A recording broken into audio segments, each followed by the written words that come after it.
Bienvenue tout le monde, bienvenue à ceux qui viennent de se joindre à nous. Si vous venez de vous connecter, vous êtes vraiment les bienvenus à ce webinaire. Si vous n'avez pas encore partagé le lien, nous vous prions de partager le lien. Le thème du webinaire est affiché sur l'écran, comme vous pouvez le voir. Soyez vraiment confortables, prenez une tasse de café, un verre d'eau. Ce sera un webinaire assez intéressant pour chacun d'entre nous. Nous vous prions également de partager le lien à toutes les autres organisations avec lesquelles vous êtes en contact. Laissez dans le chat votre nom, laissez dans le chat le nom de votre organisation et le pays d'où est-ce que vous vous connectez. Ce sera vraiment un plaisir pour nous de vous saluer et de vous souhaiter la bienvenue. Merci beaucoup. Good morning, Tolulope Adedoyin from Kwara State in Nigeria. You are highly welcome. Good morning, Mahmoud. Good morning, Mokhtar from Akomin. Good morning, Usmanu from Kadelko.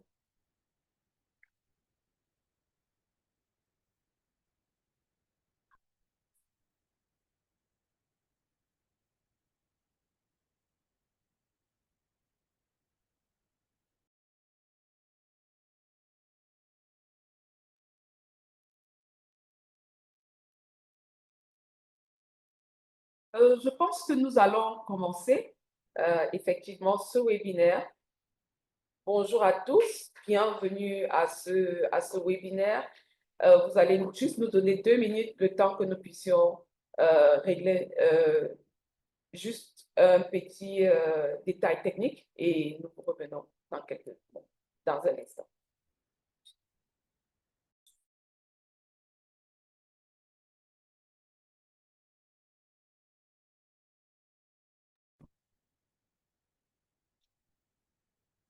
Okay, welcome everyone. Welcome to this webinar. You are highly welcome. We thank you all for your time and for everything you have laid aside this morning to connect, to join us for this very, very important topic. Our today's webinar topic is if all of you or all those who are connected are working in the fight against malaria and you want to know what is up about adolescent girls and young women, you are at the right place and at the right time. Today's webinar is a very, very interesting one for us and for all our partners who have been working very, very hard on the field in order to make sure that the young girl, the adolescent girl and the young woman is really taken into account in all the interventions. For this webinar, we are going to start by a welcome note from the CS4Me Secretariat, and that welcome note will come from our colleague Fidel Bemadou. After that, we are going to have a kind of setting up the stage with a presentation from Ella Wama, our gender consultant, who is going to give us some statistics and also give us the situation about young girls, adolescent girls and young women in the fight against malaria. After that, we are going to do the really big unveiling, and this is really the main point of our webinar of today. We are going to talk about an initiative that is being carried out by CS4Me with other partners, and for that we have our partners of Y+ Global who is going to do that presentation. After that, of course, we are going to open the floor with more discussion, and today we are going to talk about how can we involve young girls, young women, adolescent girls in all the work we are doing out there in the fight against malaria. How are we going to make sure that adolescent girls and young women are at the table when decisions are being taken? At the level of your country, you are going to tell us, how can we introduce younger? How can we, where are the platforms where young girls need to be? Where can we expose those young girls so that their voice will be heard? We know that next month is World Malaria Day. This is a very great opportunity for us to make sure that they are really part and parcel of the celebration of next month. So just for quick practical modalities, we are going to plead with you, open your mic only when you want to say something. You can also, you are free to open your camera when we give you the opportunity to do so when we are taking family picture. You can also write us your question in the chat box or in the Q&A box also that you already know, and to make sure that you are going to follow up appropriately the webinar, you can click and tune in to the language of your choice by choosing the room, your interpretation room. You have the small icon just below your screen. You can click there and you choose either French or English room. So this is it for now. So we will give you 1 minute or 2 minutes just to tune in, and we are going to start.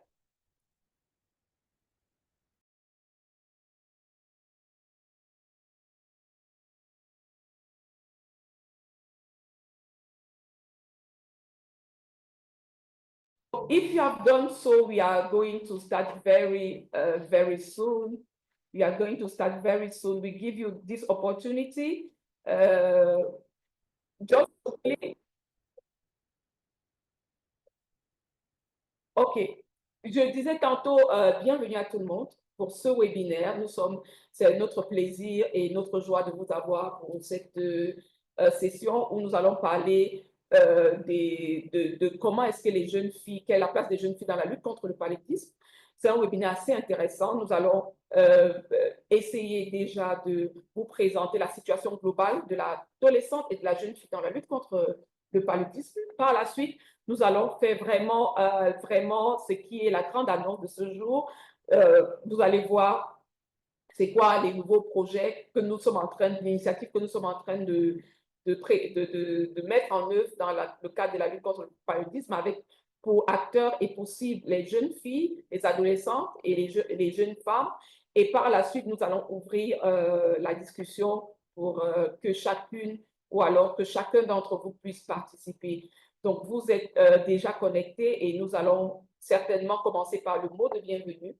Le mot de bienvenue qui sera donné par Fidèle Bemadoum du secrétariat de CS4Me. Donc, si vous venez de vous connecter, bienvenue Dr Jean-Claude, bienvenue à l'équipe du Burkina Faso, Monsieur Moussa, bienvenue Fabrice. Donc, vraiment, sentez-vous libre, posez des questions dans le chat.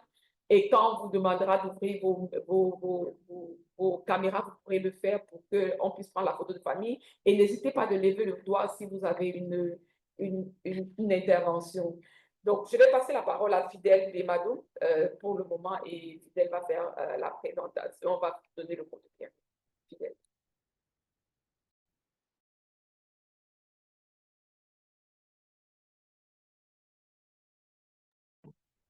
Merci beaucoup, Martine, pour m'introduire dans cet important webinaire. C'est un véritable privilège pour moi de participer à ce webinaire très important.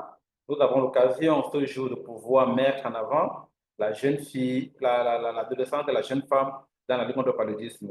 Nous ne perdons pas de vue que nous sommes juste 2 à 3 jours après la Journée internationale des droits de la femme, où nous avons beaucoup discuté de l'importance de la femme dans tout ce qui a comme processus au-delà de la santé. Mais ici, nous voulons revenir nous recentrer sur la santé et surtout sur la lutte contre le paludisme pour savoir qu'est-ce que la jeune fille, qu'est-ce que la jeune femme peut faire, ou bien faire de plus, ou bien faire en plus pour pouvoir contribuer de manière significative dans la lutte contre le paludisme. Vous savez, depuis déjà des années, la plupart des instances mondiales de lutte contre le paludisme travaillent d'arrache-pied pour pouvoir permettre à toutes les communautés, pas uniquement les populations vulnérables, pas uniquement la population générale, mais vraiment les groupes cibles, de pouvoir mieux contribuer à la lutte contre la maladie. Et l'initiative qui va être présentée ce jour à travers ce projet Gender Equality Fund met en avant l'adolescente et la jeune femme dans la lutte contre le paludisme et les autres maladies. Donc, nous avons l'opportunité d'écouter des personnes, des femmes incroyables, des experts dans leur domaine qui vont nous édifier non seulement sur l'importance de mettre en avant et de prendre en considération la voix des adolescents et des jeunes femmes dans la lutte contre la maladie, mais aussi comment est-ce qu'elles peuvent contribuer de manière significatives, de manière importante, de manière pérenne dans la mise en œuvre des interventions à haut impact. Ce n'est plus seulement une affaire de hommes, c'est plus seulement une affaire des décideurs, mais c'est une affaire de tout le monde. Tout le monde ici a l'opportunité de pouvoir donner sa petite contribution à tout ce qui entoure la lutte contre la maladie dans les différents pays endémiques à ce fardeau que nous vivons dans les pays africains et dans certains pays d'Asie. Donc, sans plus tarder, je vais repasser la parole à Martine qui va introduire le premier speaker qui va nous édifier sur comment est-ce que la jeune fille a été mise à contribution dans l'élaboration de certains outils liés au projet Gender Collective Fund. Je remercie une fois de plus tout le monde, tous les acteurs de la société civile, les leaders que vous êtes, de vous être connectés ce matin pour pouvoir participer à ce webinaire. N'hésitez pas de noter vos questions, de les poser dans le chat box ou bien dans le Q&A, dans la section réservée questions-réponses. Toutes les questions seront répondues aussi bien par le secrétaire CSOMI que par les experts qui sont connectés ce matin pour ce webinaire. Nous profitons pour les remercier pour leur expertise, pour leur disponibilité et surtout pour leur présence dans le cadre de ce webinaire. Merci à vous. N'hésitez pas à partager massivement cette opportunité à d'autres acteurs de la société civile qui sont connectés et qui ne sont pas connectés, de nous rejoindre, de pouvoir suivre comment la jeune fille et la femme peuvent contribuer de manière significative à la lutte contre le paludisme. Merci. Martine, je te repasse la parole. Merci beaucoup, Fidèle. Merci beaucoup à tous. Merci à ceux et à celles qui viennent de se joindre à nous. Nous allons effectivement commencer avec la première présentation qui sera faite par Elawa Mamara, notre consultante char. Elle a travaillé avec plusieurs organisations. Elle est basée actuellement au Bénin, mais elle a travaillé avec plusieurs organisations internationales. C'est une féministe vraiment avérée. Elle parlera un peu plus d'elle avant de commencer sa présentation. Elle pourra aussi nous donner quelques pistes parce qu'elle a vraiment beaucoup d'expérience. Mais avant qu'elle ne prenne la parole, je voudrais juste poser une question pour que les uns et les autres puissent réfléchir. Je sais que vous avez tellement de réunions au niveau pays, avec les partenaires, avec les bailleurs de fonds. Est-ce que pendant ces réunions, vous avez déjà amené avec vous ou vous avez déjà invité les jeunes filles pour avoir leur point de vue? Ou alors, ça a toujours été vous? Ou vous avez toujours parlé au nom de la jeune fille? C'était juste une question, juste une réflexion pour pouvoir animer les débats de tout à l'heure. Et là, je te passe la parole. Merci. Merci beaucoup, Martine. Rebonjour à tous et merci à M. Fidèle pour ce mot d'ouverture qui nous donne du punch pour la présentation. Comme l'a dit Martine, je suis Elawa Mamara. Je suis juriste socio-anthropologue et experte en genre et développement. J'ai capitalisé des expériences dans le domaine de l'autonomisation des filles et des femmes, du développement du leadership des filles et des femmes, de l'accès des filles et des femmes à des soins de santé de qualité et surtout à des programmes innovants dans la lutte contre le paludisme qui reste vraiment un fléau en Afrique et dans nos communautés rurales surtout. Voilà, c'était moi. Et je vais partager donc quelques minutes avec vous. Vous m'entendez? Oui, on vous écoute pour le moment.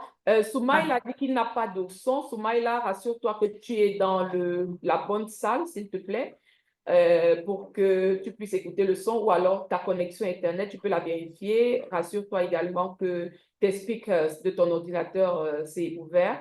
Et là, si tu le permets, peut-être qu'on souhaiterait voir votre beau visage. Vous pourrez ouvrir. J'ai un petit souci avec ma caméra.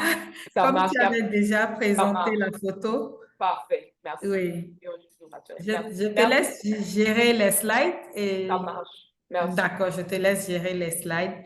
Ok. Donc, au cours de ce webinaire, on voudrait vraiment échanger avec vous sur la situation des jeunes filles et des jeunes femmes dans la lutte contre le paludisme. Pourquoi les jeunes filles et les jeunes femmes? Nous savons déjà que le paludisme affecte de manière très différente euh, les différentes couches de la population et que cette maladie affecte de manière très disproportionnée les jeunes filles et les jeunes femmes en raison de leurs facteurs de vulnérabilité. D'abord la pauvreté, ensuite l'accès limité aux soins de santé, les inégalités et de genre, d'où vraiment la nécessité d'une approche sensible aux gens dans la lutte contre le paludisme.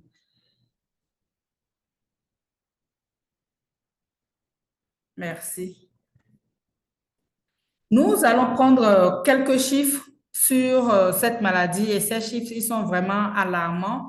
Dans le rapport du Fonds mondial sur le paludisme 2024, il est remarqué qu'il y a 12 millions, plus de 12 millions de femmes enceintes qui ont été diagnostiquées avec le palu en 2022. Et lorsque on parle de femmes enceintes, ça touche beaucoup plus des adolescentes et des jeunes femmes, des femmes en âge de procréation chez nous. Et il y a 34% des grossesses dans 33 pays africains qui ont une à transmission modérée, qui ont été infectés par le paludisme en 2023. Et là encore, ça touche les adolescentes et les jeunes femmes. On note 76% de décès dus au paludisme en 2023 sur les enfants de moins de 5 ans. On a 35% des femmes enceintes qui ont reçu moins de 3 doses de traitement. Dans les 35% de femmes enceintes, la plus grosse proportion se retrouve encore être celle des adolescentes et des jeunes femmes, donc les jeunes filles et les jeunes femmes, avec une augmentation. Ça augmente d'année en année. On constate donc que le paludisme reste une cause majeure de mortalité maternelle et néonatale en Afrique, avec chaque année des millions de femmes enceintes, de jeunes filles, de jeunes femmes enceintes qui sont exposées, et cela a des complications très graves pour leur santé et la santé de leurs enfants. Et comme je le disais, c'est à cause des facteurs de vulnérabilité que ces jeunes filles sont plus exposées au paludisme.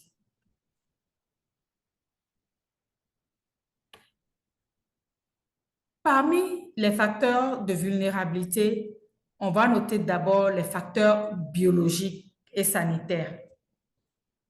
Quand on parle de grossesse, quand on parle de paludisme, on retrouve les jeunes filles, on retrouve les jeunes femmes. Et cela, le paludisme entraîne des complications graves sur leur santé. D'abord, on a beaucoup de cas d'anémie sévère, beaucoup de fausses couches et beaucoup de naissances prématurées dues à cette maladie. Il y a le manque d'infrastructures sanitaires adaptées. Il y a le coût élevé des traitements qui réduit leur capacité à accéder à ces traitements. Il y a aussi l'insuffisance de suivi médical de la part des jeunes filles et des jeunes femmes. On est en apparence en santé, ou bien on se dit on va tenir d'abord et après c'est trop tard.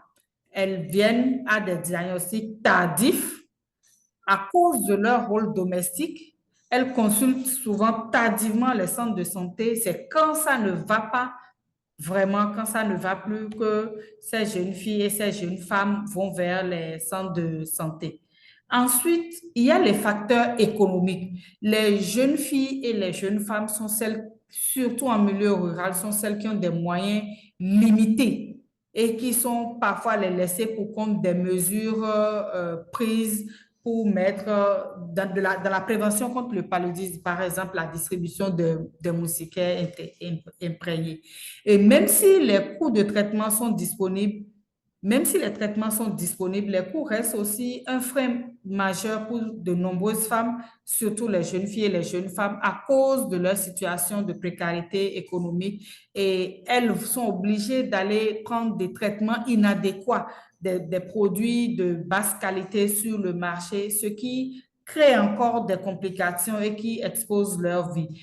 Il y a que Martine posait une question tout à l'heure. Est-ce que dans nos discussions, est-ce que dans nos différents projets et programmes, les filles et les femmes restent une priorité? La réponse est que c'est non. Elles ne sont pas toujours la priorité des priorités. Leurs besoins spécifiques ne sont pas forcément pris en compte. Donc, ça limite davantage leur accès aux soins de santé de qualité. À cela, nous allons ajouter les pesanteurs sociologique. Une jeune fille a besoin de l'autorisation de son mari pour aller à l'hôpital ou de l'autorisation de sa belle-mère qui dira elle peut attendre d'abord, c'est parce que c'est la première grossesse, on ne va pas à l'hôpital, c'est normal qu'une femme enceinte se sente mal, qu'elle ait le palud. Tous ces facteurs conjugués exposent davantage les filles et les femmes au paludisme. Il y a aussi les facteurs politiques et structurel. Bien évidemment que lorsque vous n'êtes pas dans les espaces où les décisions se prennent, on ne peut pas prendre ces décisions en tenant compte de vos spécificités. Et donc, la sous-représentation des filles et des femmes dans les sphères de prise de décision et de stratégie de lutte contre le paludisme fait que les décisions prises n'adressent pas spécifiquement leurs mots et leurs besoins. Il y a aussi le manque de données genrées. Oui, on prend souvent de plus en plus de données hommes-femmes, mais on ne désagrège pas sur les tranches d'âge pour voir la proportion de jeunes filles qui sont impactés par cette paludisme pour avoir des réponses adressées à leurs mots spécifiques. Les défis majeurs dans la lutte contre le paludisme chez les jeunes filles, nous venons d'en parler, c'est d'abord le manque d'accès aux services de santé et aux traitements adéquats, la faible couverture des campagnes de sensibilisation qui ciblent spécifiquement les jeunes filles. On va vers les mères de plusieurs enfants. On oublie que les jeunes filles sont les futures mères et qu'elles doivent être prises en compte dans les campagnes de sensibilisation contre le paludisme, qu'elles soient mères ou qu'elles ne le soient pas parce qu'elles le seront incessamment. Il y a aussi l'insuffisance des financements dédiés à des actions spécifiques à forte connotation genre dans le paludisme. Il y a l'insuffisance de la recherche et des politiques de santé. Il y en a, mais c'est vraiment insuffisant, ces politiques qui intègrent systématiquement la dimension genre et surtout le genre transformateur pour voir les inégalités structurelles qui continuent de limiter l'accès des filles et des femmes à des soins de santé de qualité en matière de paludisme et bien évidemment la sous-représentation des jeunes filles dans les programmes de lutte contre le paludisme. Dans ces programmes, souvent, nous en faisons des bénéficiaires et non des actrices clés. Les programmes ne sont pas pensés avec les filles, mis en œuvre par ces filles, pour ces filles, mais les programmes sont créés et mis en œuvre uniquement pour ces filles-là, comme des cibles ordinaires de ces projets-là. Pour revenir aux recommandations, qu'est-ce que nous pouvons faire concrètement pour améliorer la prise en charge, la situation des filles face au paludisme? C'est d'abord d'intégrer systématiquement l'approche genre dans toutes nos politiques contre le paludisme. Non seulement les intégrer, mais veiller à ce que ces dispositions soient mises en œuvre, évaluées, et reproposer des solutions contextualisées, avoir des approches flexibles, mais qui en font vraiment des cibles centrales. Il faut pouvoir faciliter l'accès aux soins et aux moustiquaires imprégnés pour toutes les filles et les femmes. Renforcer aussi les financements pour des actions ciblées. Une autre recommandation, c'est de former les jeunes filles dans les initiatives de prévention et de traitement du paludisme. Et il y a de plus en plus de programmes avec des curricula qui renforcent non seulement le leadership des filles, mais aussi leur connaissance dans la prévention et dans le traitement du paludisme. Ce que je pense, c'est qu'une jeune fille en bonne santé, c'est une fille qui apprend, qui grandit, qui construit. Et ignorer leur vulnérabilité face au paludisme, c'est vraiment freiner tout un continent. Je vous remercie. Merci beaucoup, Ella. Merci vraiment pour cette présentation. Je crois que Ella a dit beaucoup de choses. Je vais rapidement ouvrir le micro à nos participants. Certainement, vous avez des questions pour Ella. Vous allez prendre la parole. Vous allez poser vos questions.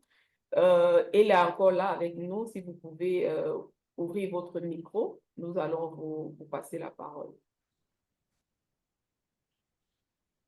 Je peux passer la parole à Adidja Mangou ou alors à Armel Niobé. Est-ce que Armel veut dire quelque chose, veut poser une question à Ella? Vous pouvez ouvrir votre micro. Est-ce que Hassan Ibrahim veut vous poser une question à Ella, à notre...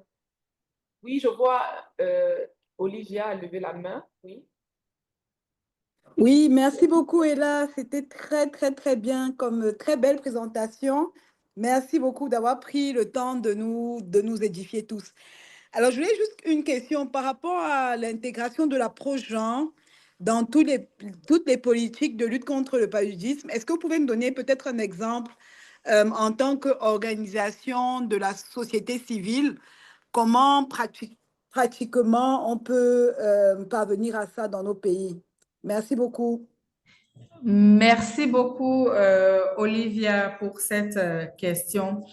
Déjà, dans les politiques et les programmes, comme je l'ai dit, au niveau politique, il faut pouvoir intégrer cette dimension, la prise en charge du genre dans le ciblage de nos projets, dans les stratégies d'opérationnalisation de nos projets, dans la collecte des données de nos différents projets, dans la gouvernance dans les organes. Au niveau du paludisme, par exemple, en milieu communautaire, on a les care groups qui font des relais communautaires, qui font un travail de proximité avec les communautés. Si dans nos politiques, dans notre programme est designé de sorte à ce que toutes les tranches d'âge soient représentatives, pas seulement les femmes en âge mûr et les hommes en âge mûr, mais d'avoir un quota ou une proportion de jeunes filles et jeunes femmes dans ces organes de gestion de ces care groupes dans nos différentes communautés. Ça va beaucoup aider parce que les jeunes filles sont déjà entre elles des vectrices de communication.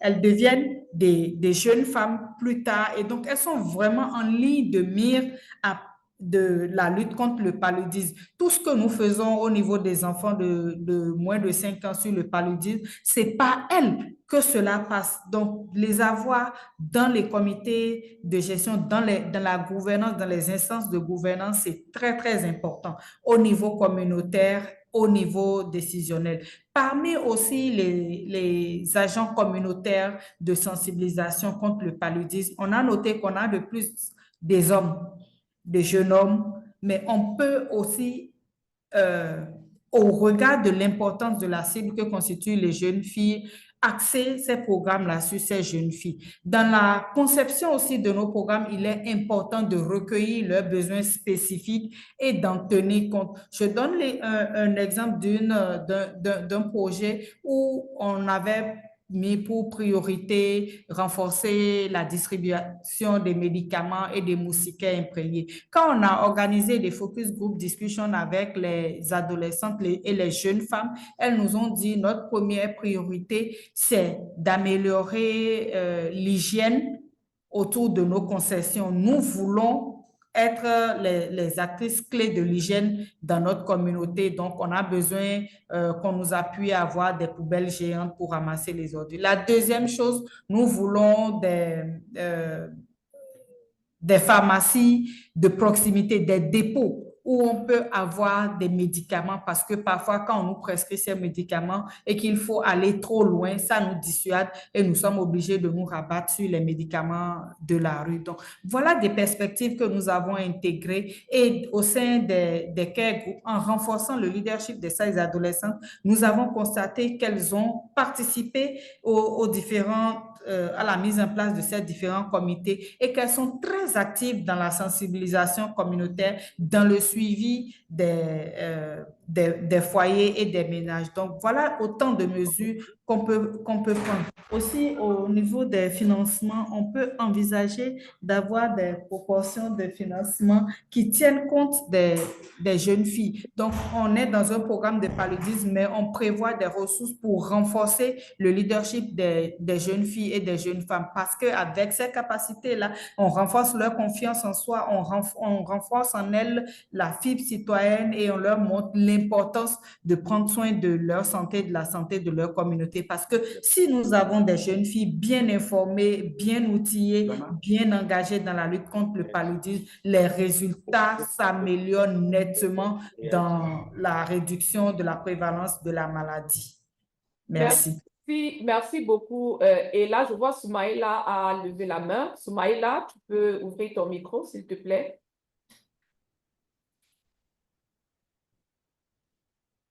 Soumaïla, tu peux ouvrir ton micro.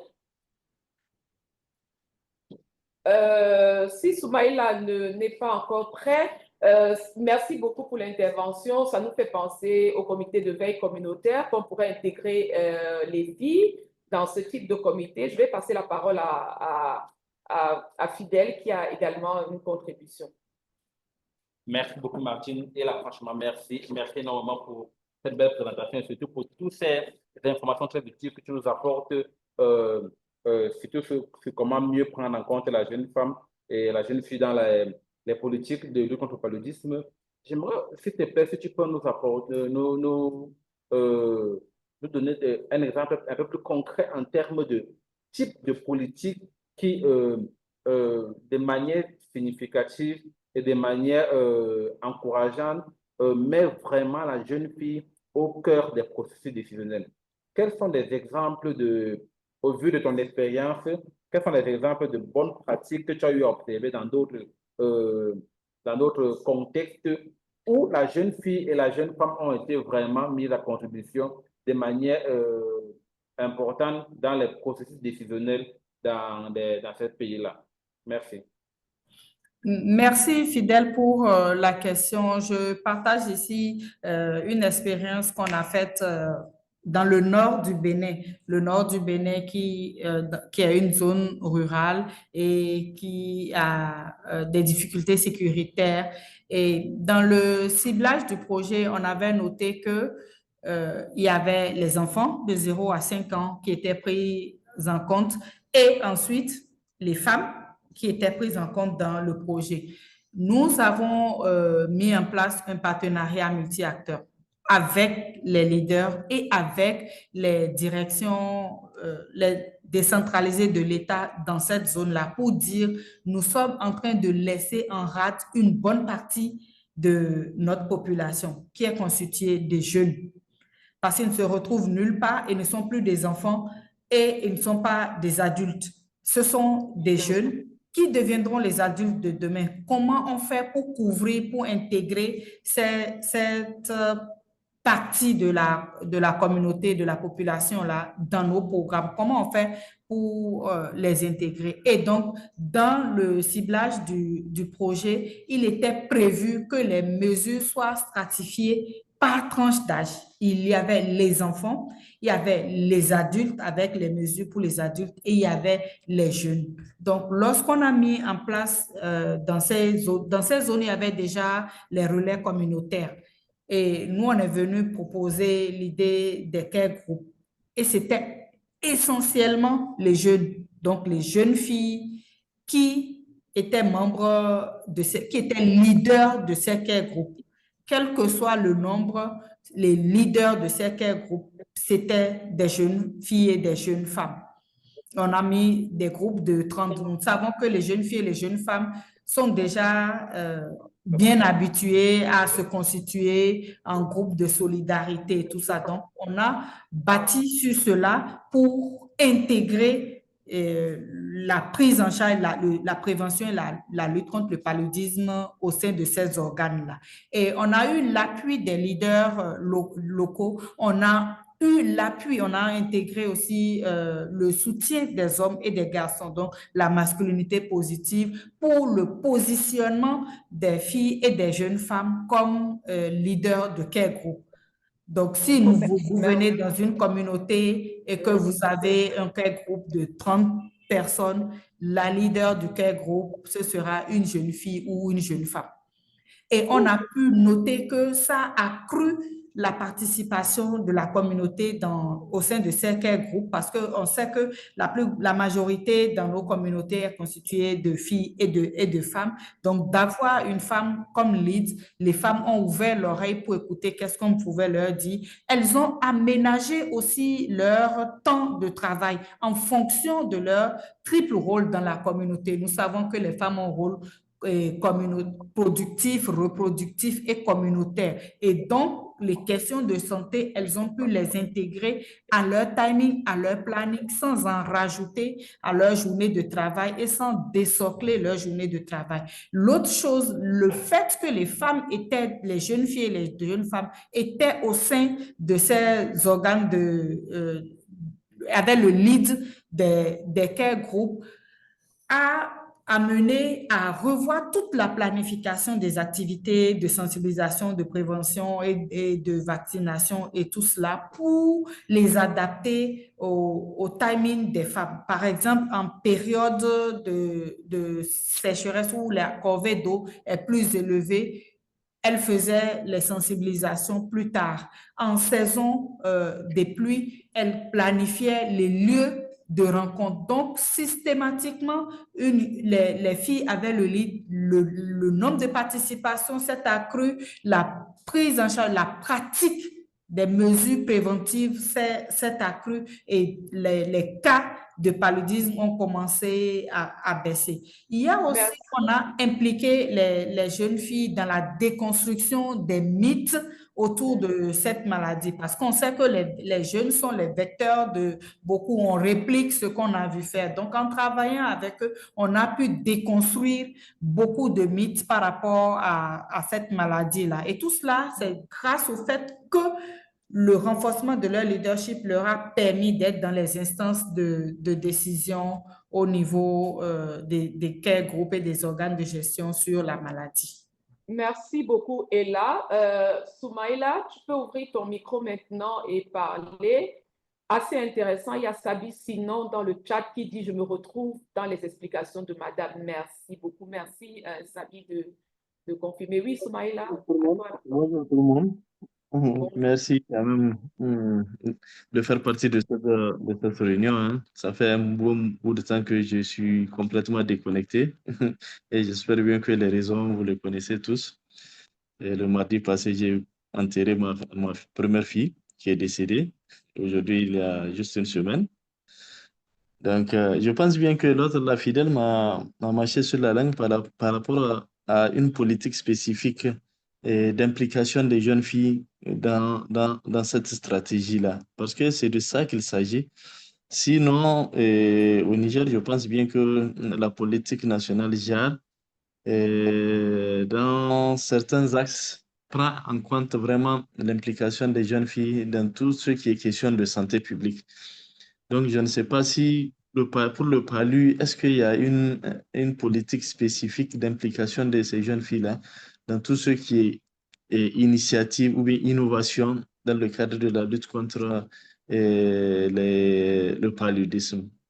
Parce que j'en sais quelque chose parce que oh, ma fille, le diagnostic qu'on lui a fait, on lui a dit que c'est un palu maltraité qui a conduit et qui a amené à être diagnostiqué syndrome néphrétique. et jusqu'à le jour où elle est partie.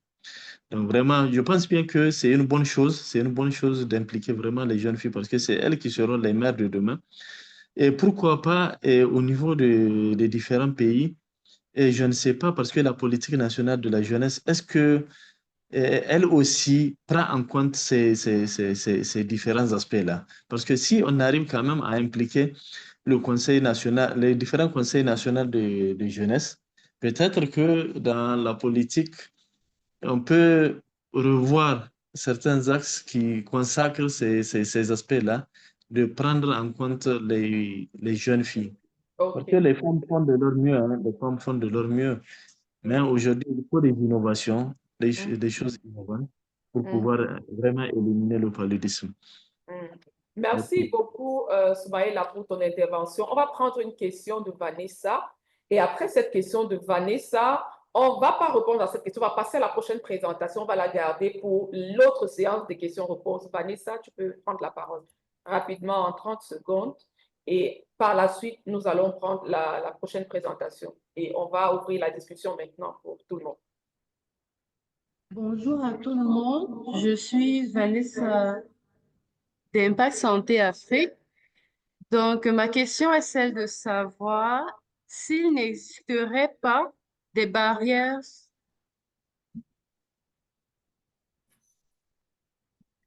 Ma question est celle de savoir s'il n'existerait peut-être pas des barrières socio-culturelles.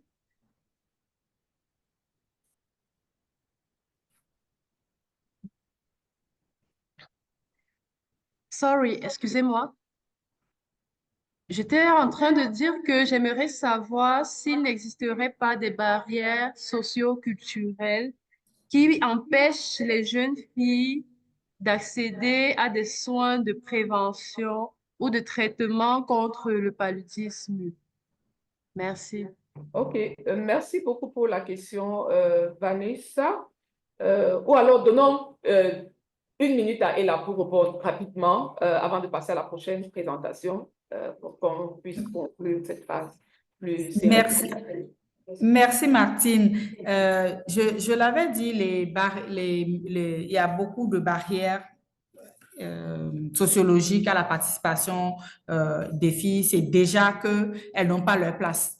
Dans les espaces de décision, elles n'ont pas leur place. Même dans les discussions sous l'arbre-à-palabre, elles n'ont pas leur place. Elles ne sont pas femmes, elles ne sont pas enfants. A priori, on se dit elles ne sont pas concernées. Mais la deuxième chose, c'est qu'il y a beaucoup de mythes autour même de la maladie qu'il faut déconstruire absolument. Dès qu'une jeune fille a les symptômes du palu, on ne pense pas au paludisme. On va penser, est-ce qu'elle n'est pas enceinte? Est-ce qu'elle n'est pas est-ce qu'elle n'a pas fait un avortement clandestin? Est-ce que ce n'est pas X, Y, Z? Tellement de mythes autour qu'il faut déconstruire. Et l'implication des filles comme agents de relais communautaires dans ces zones-là a permis de déconstruire cela déjà dans leur tête. On a tellement entendu, on a fait des études, des collectes de données, on a tellement entendu de mythes autour de la maladie, qu'est-ce qui donnait la maladie, comment il fallait faire pour ne pas attraper la maladie. On se demandait si on est bien sur la planète Terre à l'heure actuelle, qu'on continue de penser qu'une fille qui a le paludisme et qui se fait hospitaliser, c'est parce que elle a un amant parmi les agents de santé, c'est pour ça qu'elle dort à l'hôpital, il faut rentrer à la maison, quelle que soit la distance. On a entendu beaucoup de choses. Donc, oui, oui, on a entendu beaucoup de choses. On a entendu que c'est parce qu'elle ne respectait pas les prescriptions des fétiches ou des dieux de la localité qu'elles attrapaient le paludisme. Donc, elles ont même honte de dire qu'elles ont le palu et d'être traitées adéquatement. Et ça finit par des anémies sévères et tout ce qu'on sait, d'autres complications et d'autres maladies. Donc, tout cela, toutes ces pesanteurs qui pèsent sur les filles, il faut pouvoir les déconstruire. Et c'est avec elles qu'il faut les déconstruire. C'est avec elles, en les mettant vraiment au premier plan, qu'on arrive à déconstruire et à proposer un autre discours, un langage alternatif. Comme je l'ai dit dans ma conclusion, tout repose vraiment sur les jeunes filles dans la lutte contre le paludisme. Nous savons qu'avec la maternité, il y a un risque plus accru dû au paludisme, et donc il faut vraiment faire de cette cible-là des priorités et renforcer leur leadership aussi pour qu'elles puissent faire face à ces préjugés de genre, aux stéréotypes de genre liés à la maladie et à leur participation citoyenne dans la prévention et la lutte contre la maladie. Merci. Je suis déjà très émue à l'idée de ce qui va se passer pendant le World Malaria Day en avril. Je peux déjà lire au travers des lignes la déclaration des jeunes filles. Je peux déjà lire au travers des lignes les petites vidéos et ce qu'elles vont dire à tout le monde. Je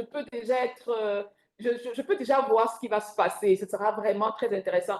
Et je ne veux pas, pour conclure cette phase, cette présentation de Ella, je ne veux pas trahir un secret, mais je le trahis quand même. Ella et CS Formi travaillent sur un document pour former les jeunes filles, pour les autonomiser dans le cadre de la prochaine initiative que vous allez écouter tout à l'heure, dans le cadre du Gender Equality Fund Initiative. Et ce document, certainement, sera partagé avec nos OSC qui seront intéressés de travailler avec les jeunes. C'est également l'interpellation pour toutes les OSC d'inviter et d'impliquer les jeunes filles. Et nous allons vous envoyer le lien pour joindre CS Formi, le réseau. Si vous connaissez les organisations de jeunes qui font la lutte contre le paludisme, n'hésitez pas, lorsque Sorel va envoyer le lien dans le chat, vous allez partager avec ces jeunes. Armel Niobé, Salmanou Mohamed, j'ai bien noté vos mains. Vous allez juste permettre que nous prenions la prochaine présentation et elle sera faite par Grace de White Plus Global. Je vais également switcher en anglais pour pouvoir accueillir Grace. Welcome, Grace. This is now the time for you to do the presentation on the next phase of this webinar. It's all about the initiative that we are now implementing. I'm not going to say much about that, but I'm going to allow you to introduce yourself first. And when you are introducing yourself, we are going to show your presentation on the screen. Over to you, Grace. Thank you so much. Thank you so much, Martine, and thank you, Ella, for that very informative presentation. My name is Grace Saba, and I work with the Global Network of Young People Living with HIV, also known as Y Plus Global, as the Gender Equality Fund Officer. I am based in Abuja, Nigeria, so I bring you greetings from Nigeria. Very quickly, I'll be speaking more about the Gender Equality Fund and the consortium in which we are working together in. So for the Gender Equality Fund, we are working in a consortium with TB Women and the Civil Society for Malaria Elimination.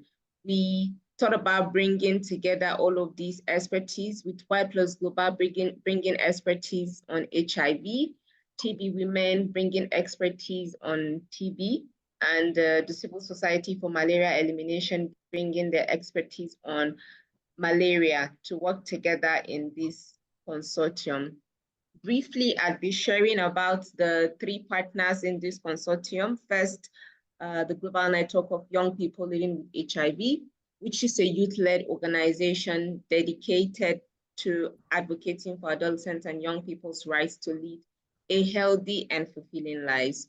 And as Y Plus Global, we're able to do this through three key pillars, namely raising your voices, where we're ensuring that we support the amplification of the voices of young people, including adolescent girls and young women and other vulnerable groups, to advocate for their own rights to live healthy and fulfilling lives. And by this, we're making sure that young people are in key decision-making spaces. They're lending their voices, their experiences, and including their priorities in areas that affect their health and rights. We're also building networks where we are working collectively with youth-led organizations across the world to amplify our advocacy work. And it is also on the basis of this that we're in partnership with TB Women and CS4Me. And lastly, we are securing our future by ensuring that we are accountable to the next generation in the work that we do today. The other consortium partner is TB Women. The other consortium partner is TB Women, which is a dynamic movement of female TB survivors across the world who are also dedicated to addressing gender inequality in the TB response, considering that there are a lot of inequalities that adolescent girls and young women experience, which is made worse when they are living with certain diseases such as HIV and TB. So TB Women exists to address all of these barriers that adolescent girls and young women experience. And we have Civil Society for Malaria Elimination. I want to believe that you all know about Civil Society for Malaria Elimination because you're the organizers of this meeting. And it is a movement of 930 civil society organizations who are working to eradicate malaria.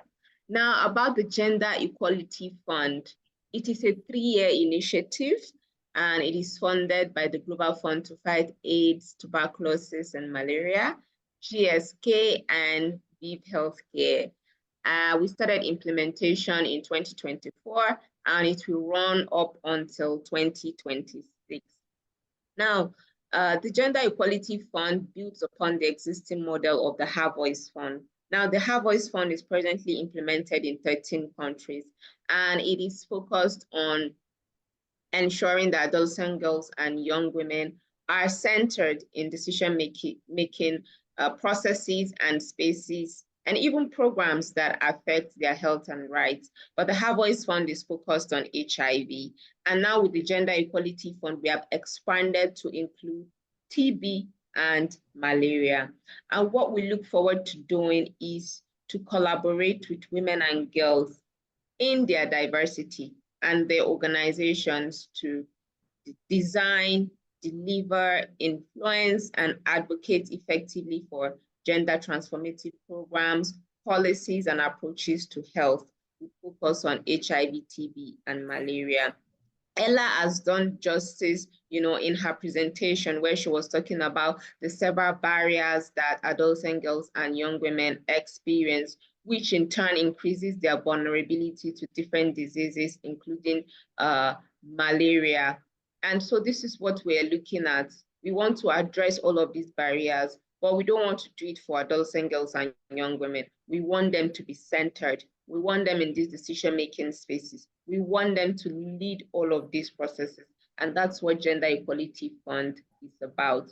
The country focus is in Nigeria. However, there are some capacity building programs that we have planned for adolescent girls and young women in some countries, including Zambia, Uganda, Mozambique, Eswatini, and Lesotho.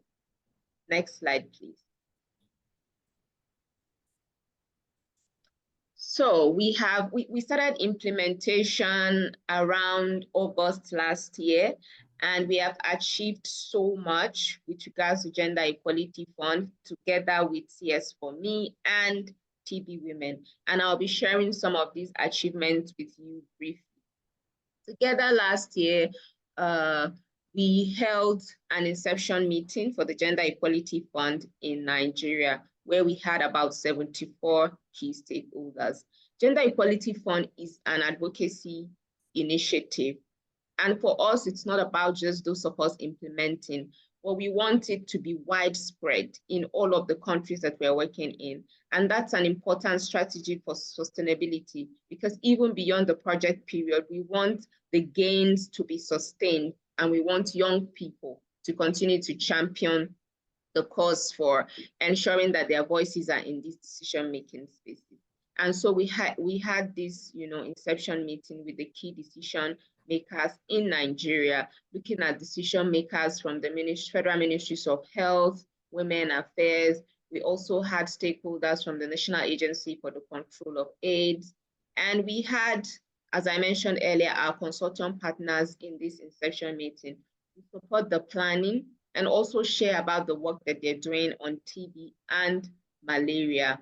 And we were able to receive very good commitments from the decision makers to support the implementation of the Gender Equality Fund. We also successfully launched a call for the Gender Equality Fund ambassador role and selected a young woman to champion GEF initiatives in Nigeria. One of the core of the Gender Equality Fund, as I mentioned earlier, is also to empower adolescent girls and young women to take up these leadership positions. I know that oftentimes we have said that we want young women in these positions, but there's also a need for empowering adolescent girls and young women to be with public speaking skills so that they're able to take up these spaces, able to articulate their agendas and advocacy asks, and are able to speak to power when they are in these decision-making spaces. And so this was why we recruited a Gender Equality Fund ambassador, who is a young woman, to champion Gender Equality Fund and be the face of Gender Equality Fund in Nigeria.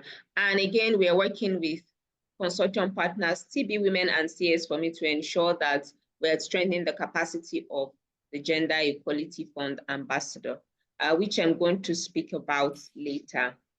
We've completed organizational capacity assessment processes and also commenced development of the Nigeria country profile.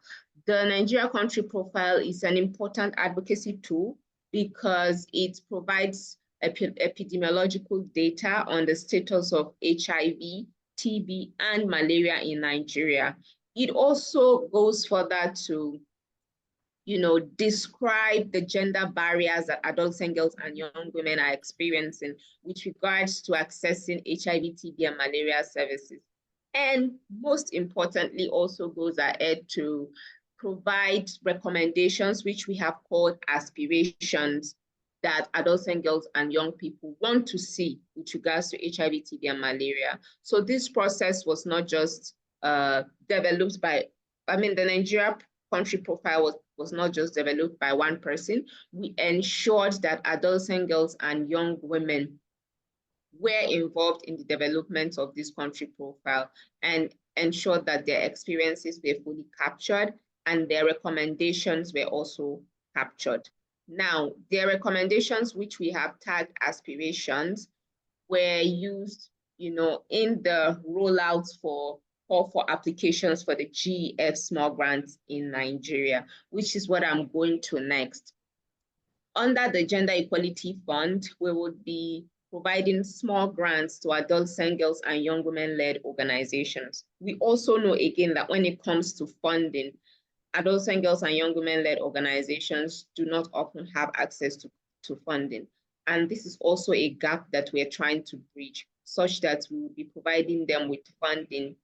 And as I mentioned earlier, the key aspirations that adolescent girls and young women developed from the Nigeria country profile were used as the key priorities for the Gender Equality Fund small grants, and were able to receive 169 applications. We have also continued to foster collaboration with consortium partners and other GEF grantees in Nigeria.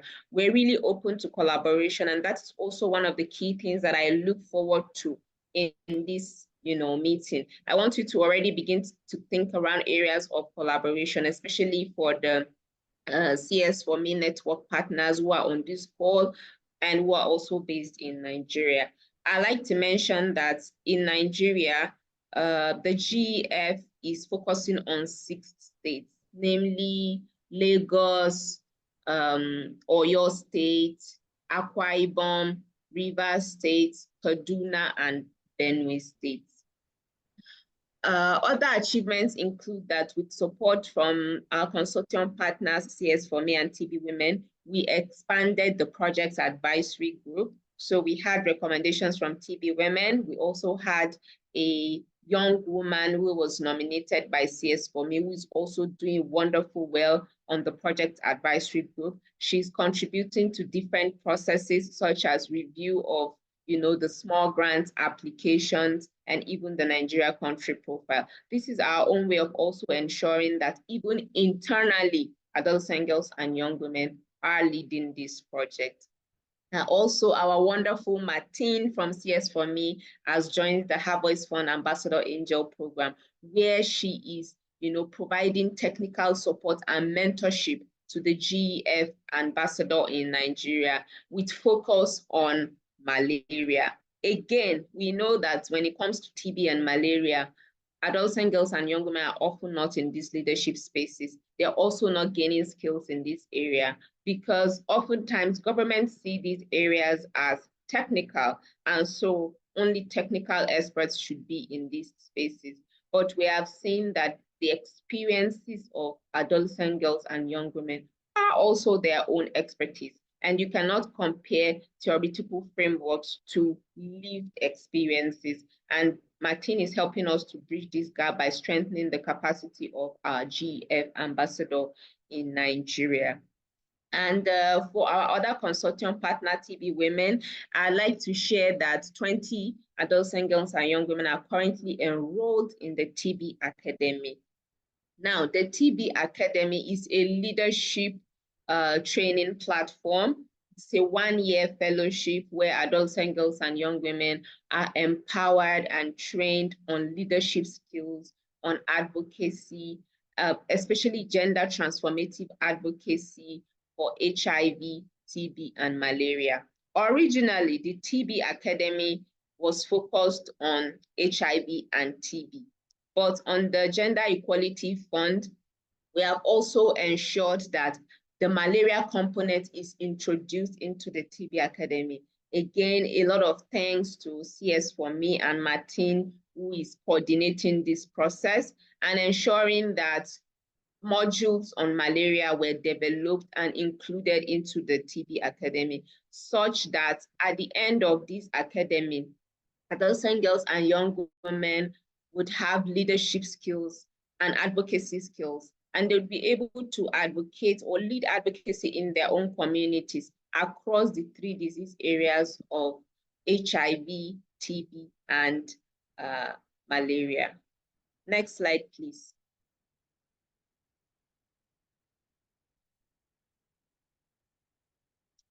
Thank you so much. So for the next steps in this year, what we are looking at is to contract adolescent girls and young women-led and serving organizations as Gender Equality Fund grantees, so that they're able to lead and implement gender transformative advocacy initiatives in Nigeria.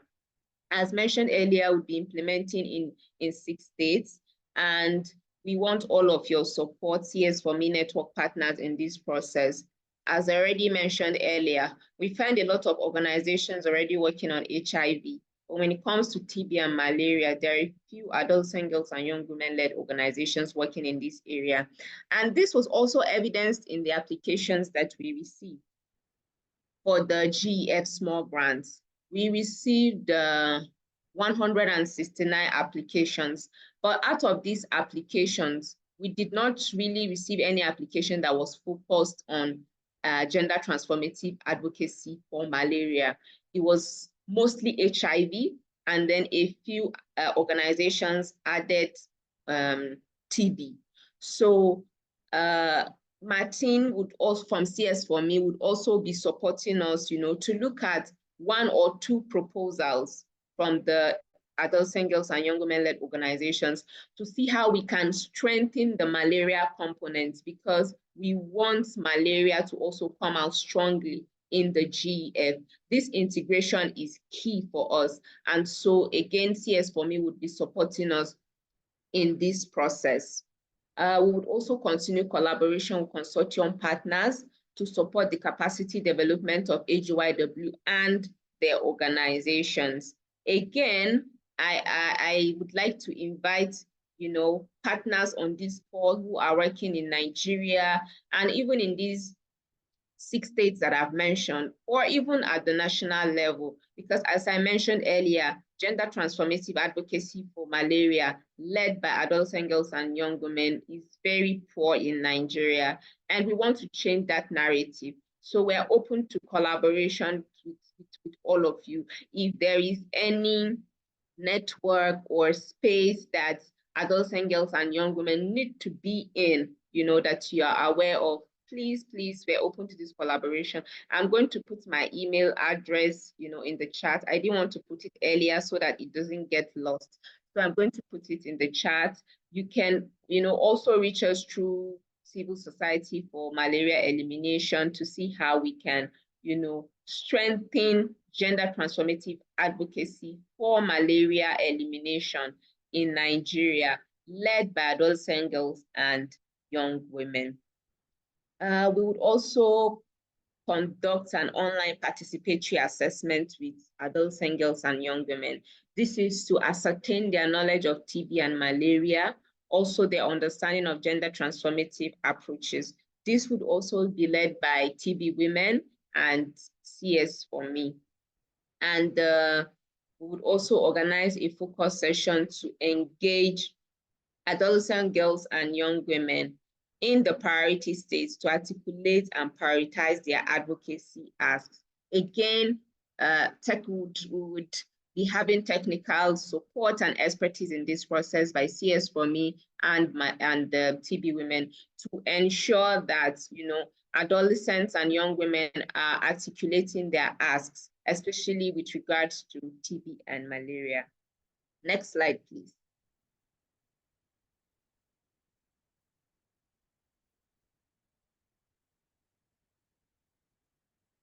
Thank you so much.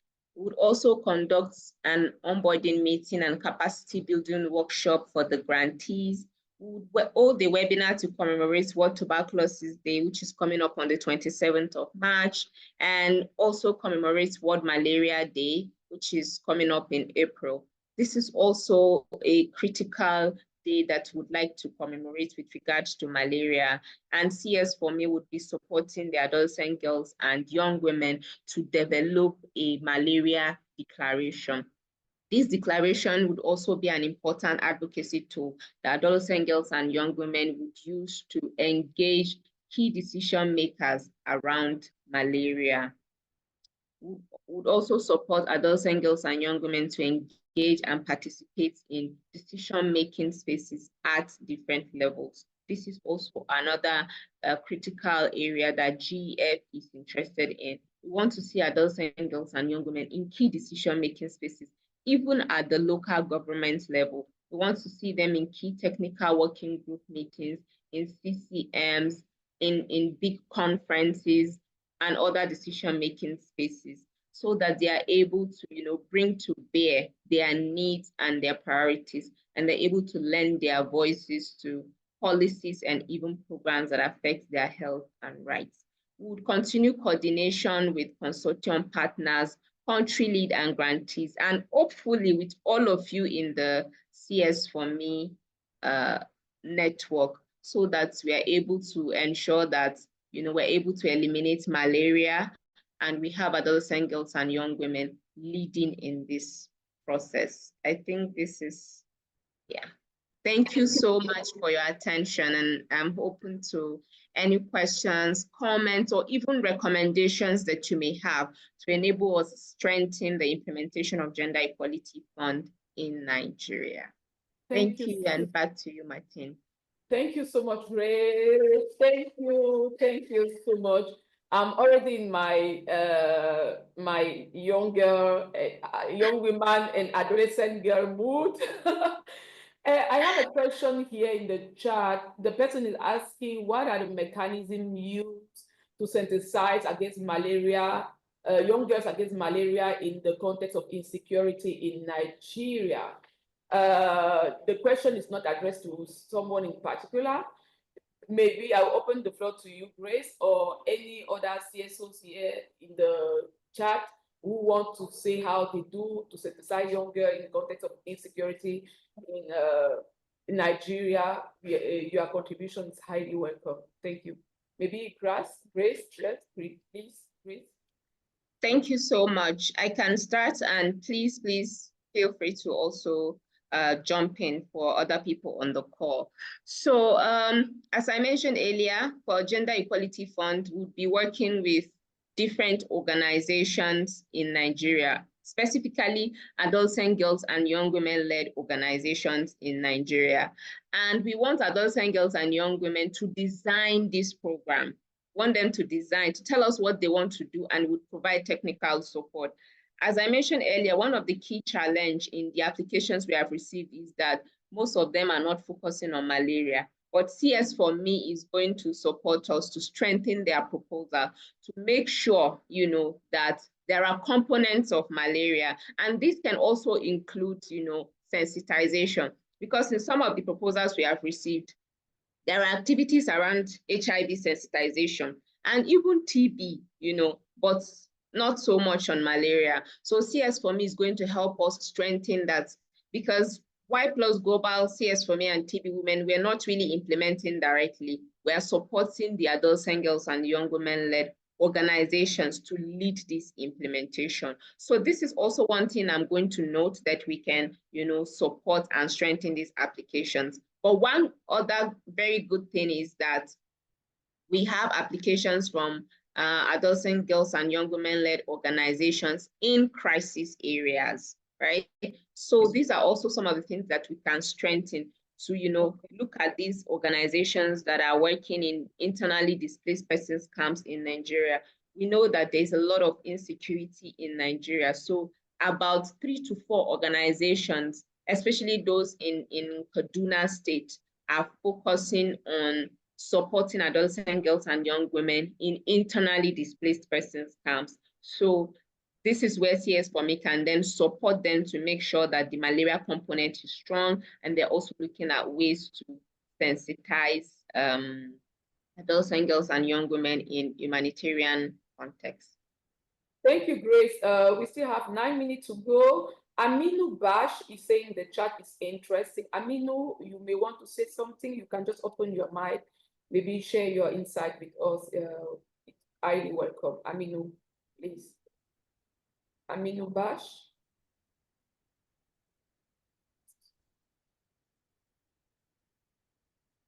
Or our colleagues of are coming. You can also open your mic if you want to contribute. Before we started this presentation, we had Amélie Mejuken who wanted to say something. Ella is still in the call. We can still take some questions if the question are directed to Ella. Ella can still reply. Maybe Amélie.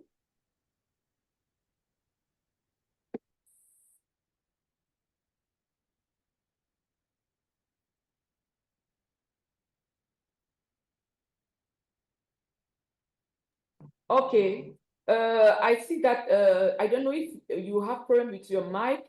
You can open, okay, Amélie, you can say something. Amélie, please, go ahead.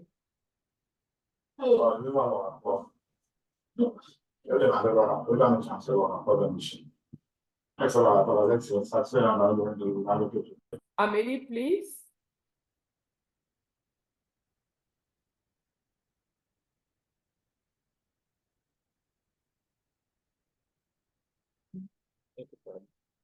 Amélie, you can speak, please.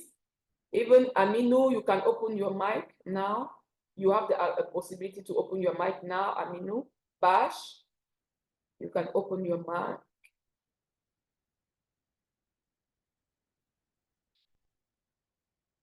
I think we had a question too in a Q&A session from Anmel Nyobe, who said he had another meeting.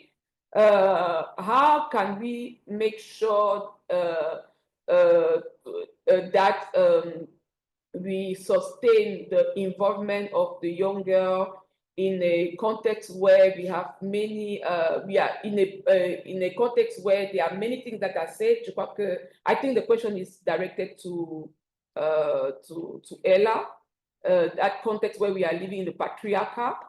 How can we make sure that the implication of the young girl is really sustained? I don't know.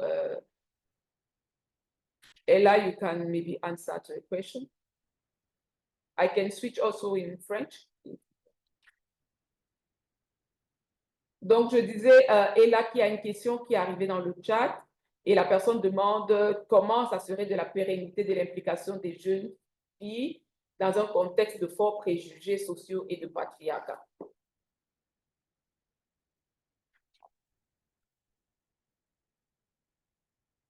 Et là, je ne sais pas. Je vois la main. Tumaniel, you can say something. Yes, you can open your mic. Why Ella is still. Hello, Martin. Thank you very much.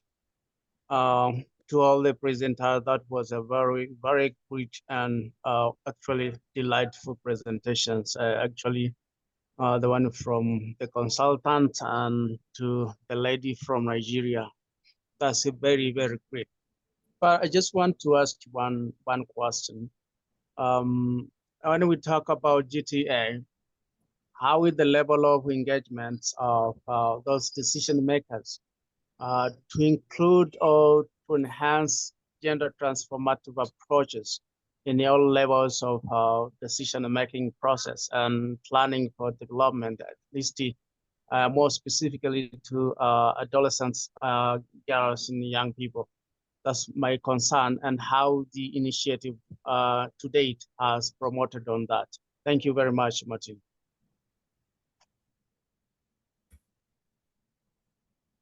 Okay, I can respond to that. Thank you so much to Mainel. I hope I have called your name correctly for that question. And that's a very important question, because at the end of the day, what we want to see are results. But again, what we continue to do is to push our advocacy agendas. So far, we have received commitment. Adolescent girls and young women are yet to, start the implementation, because we just selected the organizations and would, finalize the contracting process this month. So with the Gender Equality Fund, what we have already achieved is commitment at the national level, from stakeholders to support the implementation, and also be open to adolescent girls and young men being in these leadership decision-making spaces.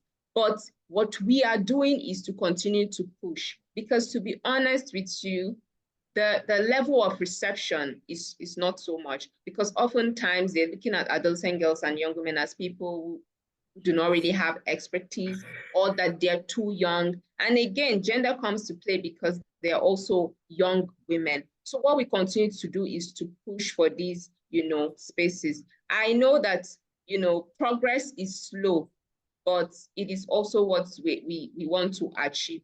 And I just give you an example of what happened recently. Last year in December in Nigeria, we had the National TB Conference, which held, I think, from around 10th to 12th of December. And because Gender Equality Fund is focused on HIV, TB, and malaria, we thought of it as an opportunity to, ensure that adolescent girls and young women are in this decision-making space and they are contributing to the narrative. And so we supported adolescent girls and young women to participate and to also hold a side event. So one important achievement from the side event was that after the side event, they then developed a policy brief, which was called Adolescents and Young People's Tuberculosis Policy Brief. Now, that policy brief in December was used to engage the National Tuberculosis and Leprosy Program. It's the national body in Nigeria. And they also used it to engage the visiting Global Fund team, who came into Nigeria in December.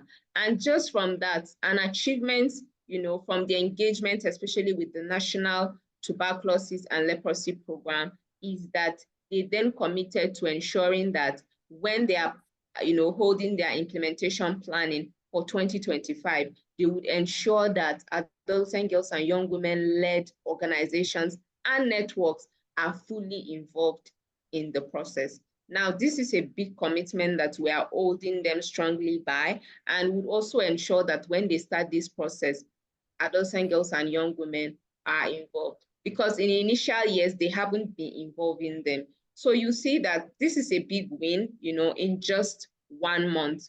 If adolescent girls and young women were not involved in this process, we probably wouldn't have had, this win. But this is just a good example of what has been achieved with adolescent girls and young women. Okay, another question, Grace, please, is the advocacy for only the states you mentioned? What about Delta and other Niger Delta states from Ojogon, Eziogene, please?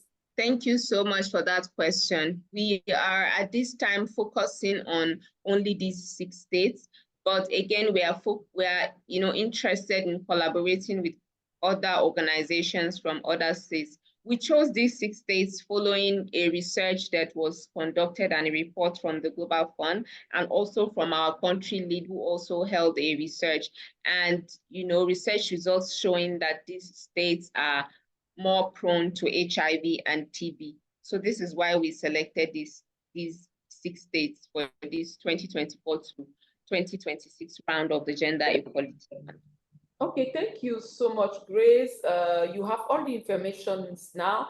We are still available to answer more questions. You have the address of the Secretariat, CS4B Secretariat. You also have the contact of Grace. If you need anything, we are here available for you. I will switch in French directly. J'ai une question pour Ella. Je crois qu'elle a perdu la question à un moment. Comment s'assurer de la pérennité de l'implication des jeunes filles dans un contexte de forts préjugés sociaux et de patriarcat? Merci. Merci beaucoup, Martine, pour cette belle question et merci aussi de switcher entre le français et l'anglais. C'est bon pour nous. Je dirais que tout à l'heure, je parlais de l'appropriation des programmes, de l'implication des jeunes filles déjà dans la conception des programmes, que nos programmes soient conçus avec elles, par elles et pour elles, et non simplement des projets où elles sont bénéficiaires. C'était justement pour des questions de durabilité et de pérennisation de ces initiatives-là. J'ai parlé aussi de la déconstruction des mythes autour, justement, pour faire face à tout ce que le patriarcat véhicule sur les filles et en plus sur le paludisme. Lorsqu'on fait la somme des 2 filles plus paludisme dans le patriarcat. Donc, il est très important de veiller à ce que les programmes soient conçus avant et avec ces filles-là et que leurs besoins spécifiques soient pris en compte. Je dirais aussi que adopter l'approche genre transformative est très, très importante pour la pérennisation, en ce sens que dans ce cas, nous ne prendrons pas en compte les besoins pratiques uniquement des filles dans la prévention et la lutte contre le paludisme, mais nous allons intégrer leurs besoins stratégiques. Et par exemple, l'un de leurs besoins stratégiques, c'est d'être suffisamment formés sur la maladie, c'est de voir leur leadership renforcé sur la maladie. Donc, intégrer la prise en compte de leurs besoins stratégiques en adoptant une approche transformative, les impliquer en amont, au cours et dans l'évaluation, dans les leçons apprises sur la maladie est le levier pour la pérennisation des approches mises en œuvre. Merci. OK, thank you. Merci beaucoup. Je vais passer la parole directement à Fidèle pour fermer cette session. Mais avant, est-ce que Grace a quelque chose à dire, à ajouter par rapport à sa présentation? Est-ce que Ella a un mot de fin? Et par la suite, nous allons prendre Fidèle. Peut-être Ella à toi directement par rapport à cette session et Grace également. Ella? Merci beaucoup. Je vous remercie encore pour cette initiative et nous espérons que l'un des acquis de ce webinaire est que nous prendrons des actions désormais pour mieux impliquer les filles et les jeunes femmes dans nos projets, programmes autour du paludisme. Échangeons les initiatives, mutualisons les connaissances, mais changeons d'approche pour que réellement on puisse mettre en œuvre des initiatives pérennes et que la prévalence du paludisme puisse baisser dans nos communautés et dans nos différents pays. Merci. Merci beaucoup, Ella. Grace, please, maybe something last to say before we close. We hand over to Fidel to close. Hello, Grace.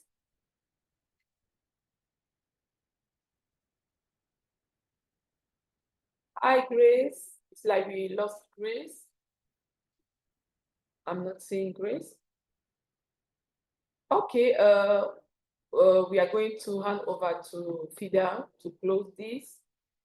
Maybe if you have any question, but we are already requiring from you to send us very good, great platforms that you have at country level where we can work with young girls for them to participate to those platforms from today so that their voice will be heard. You have useful contact of CS4B Secretariat that's already on the screen where you can send all this information. If you have any idea, any best practice about the implication of young girls and women in the fight against malaria, don't hesitate to share it with us. It will be our pleasure to really share it with the whole world for them to see how you are doing a great job on here. So I hand over now to Fidel for the closing remarks of this webinar. Thank you.